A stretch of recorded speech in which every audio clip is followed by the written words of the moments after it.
Welcome back. Shares of Tesla upgraded to a buy today. A new street high price target, $780 at Goldman Sachs.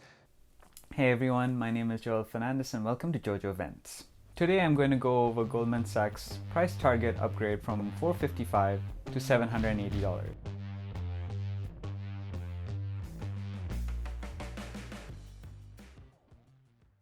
Goldman Sachs issued an updated note on Tesla in after-hours trading. They have upgraded Tesla from neutral to buy, which is much better than the price target upgrade. They have also upgraded their price target from $455 to $780 a share. And anything coming from Goldman Sachs in the point of Wall Street and the traditional analyst carries a lot of weight.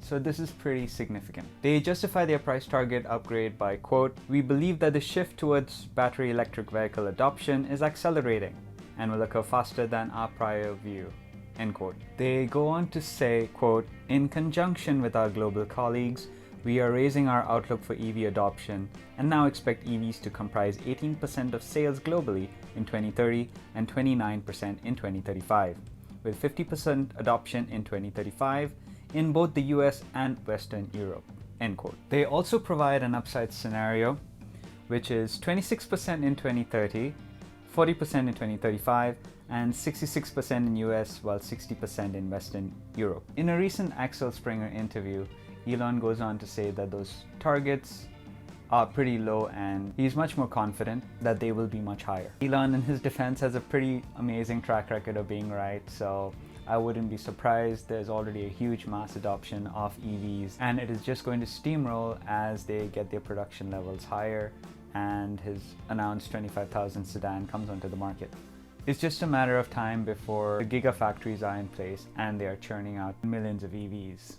Goldman Sachs is using this scenario of an increased EV market share and EV demand to come to the $780 valuation. If Tesla is able to sustain their 20% range share of the EV market, then it could reach 15 million units by 2040 and about 20 million under their upside EV market adoption scenario, to the extent that the industry continues to shift towards EVs more quickly than they anticipate, or if Tesla is able to take a share in the market, then they believe that there is a possibility that Tesla reaches those types of volumes much more rapidly. Their discounted cash flow valuation assumes that about 15 million units in 2040 when they have Tesla entering perpetuity growth of 2.5%. Goldman Sachs discounted cash flow assumes that Tesla is going to reach 15 million units by 2040 and assume a continual growth of 2.5%. Goldman Sachs has also gone to say that this particular analysis is for a rolling 9 to 12 month period. What you're seeing here from Goldman Sachs and the updated note is that they are finally acknowledging Tesla as a leader in the EV market. They also go on to include that they are putting in together the solar as one business, so it's not just the cars anymore. It is the cars, it is solar, and the batteries. Goldman Sachs is not taking into account of Tesla's innovation and their rapid exponential growth. They're taking a very linear view on Tesla, which would be a detriment again, because this is brand new. There's no traditional way of analyzing something so innovative and exponential that is going to be getting into the S&P 500. Once the gigafactories are in place and have begun operations, they're going to go from 100,000 units to well over 1 million units. This is in my opinion, but I'm pretty sure it is bound to happen. That is going to throw all the old school analyst valuation and linear thinking of Tesla out of whack. Keep in mind that two things happen as Tesla increases their manufacturing and their output increases. They are going to earn more revenue, and because of their manufacturing at scale, they are going to be able to bring down the cost of EVs, thus reducing cost while increasing revenue, which is another factor that's going to affect their valuation going forward. The traditional analysts failed to look past the 9 to 12 month period, looking forward into the next 5 to 10 years and what they are able to achieve. This is a detriment to evaluating and understanding Tesla, because it is so much more than just a car company, just a solar panel company, just a battery company. And I have discussed this in a couple other videos. If you'd like to hear more about that, let me know down in the comments below, and I will definitely work on another video which goes into detail of what Tesla consists of. The mainstream analysts seem to have forgotten the deferred revenue stream from software for Tesla. What happens in this case is because they're deferring their revenue from software is that they're suppressing their actual earnings, which hampers the mainstream analysts' ability to evaluate Tesla fairly and actually ties the mainstream analysts' hands against from using. Also, this is not going to be forever, and that eventually they're not going to suppress their earnings and they're not going to defer their software revenue stream. Tesla is slowly beginning to realize more and more of that deferred revenue, which is going to keep growing that bottom line gradually, and it is going to start increasing rapidly. For the last 12 months, that GAAP net income has been around $500 million. But Tesla in their 10Q quote, of the total deferred revenue on automotive sales and without resale value guarantees, we expect to recognize $969 million of revenue in the next 12 months. That means if they did not suppress their earnings or their revenue, that $550 million would be $1.5 billion, which is a lot more than what the mainstream analysts have to work with to evaluate Tesla. Another revenue stream that they recently announced was the commercial EV charging arm that is going to be focusing on apartments, adding to their EV charging infrastructure. When Tesla started rolling out and installing the EV charging network, the supercharger network, they started installing them at hotels, Airbnb locations, and other popular locations that were frequented by Tesla drivers. But with the mass adoption of Teslas and EVs on the whole on the rise, this new initiative, the Tesla Supercharger Network, is amazing because it provides another revenue stream that isn't yet tapped. What they're suggesting to potential property owners is a way to monetize the superchargers that will be on their location, which is amazing on both sides. For the property owners, it is an added revenue stream that is of little to no cost for them. And for the upside to Tesla, just expands their supercharger network, adding extra chargers to residential locations for people in those residential locations like apartments. Finally say, hey, you know what, our building now has an EV charging unit that is in my building, so I can wake up to a fully charged car instead of worrying about range and anxiety and charging issues. In short, the suppressed revenue from softwares is going to slowly be lifted. They are going to be realizing that in the next coming years. It's not going to be forever,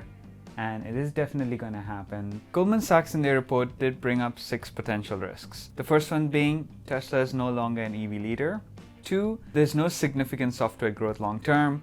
3, Model Y is worse than expected. 4, they have difficulty ramping up their production with their massive vertical integration. 5, the COVID-19 situation right now. And 6, global EV adoption is not as high as the assumptions. In my opinion, 5 out of the 6 risks are low.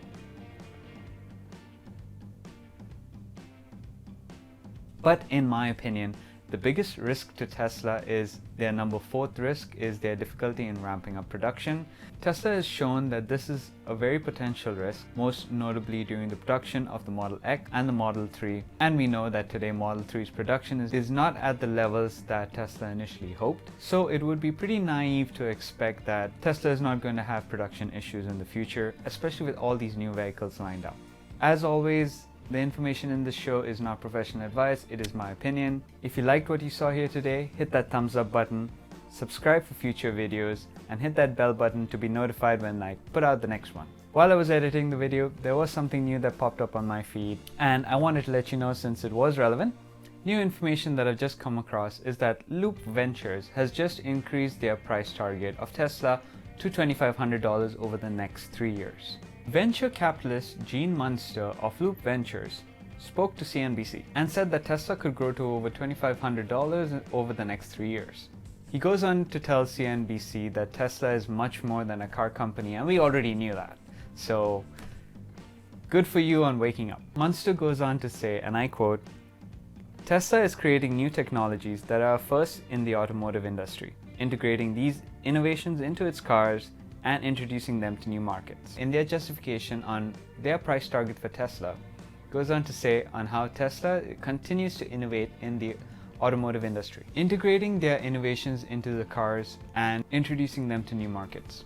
Quote, they're really going to take their tech that they are defining and pioneering with auto and applying it to new markets. Tesla is developing in areas such as insurance, and this is going to be very profitable in the future. Quote, Elon has recently said that there's 30% to 40% of the value of the car could be in insurance.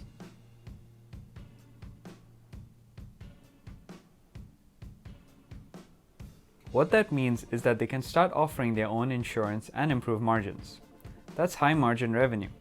Not to mention everything they're doing around over-the-air updates with autonomy and what they can even do around HVAC. Munsif says Tesla is going to continually evolve and become a technology leader in the next decade. We already know that Tesla is 22 startups combined, and it's only a matter of time before all these industries and all the startups is going to provide results.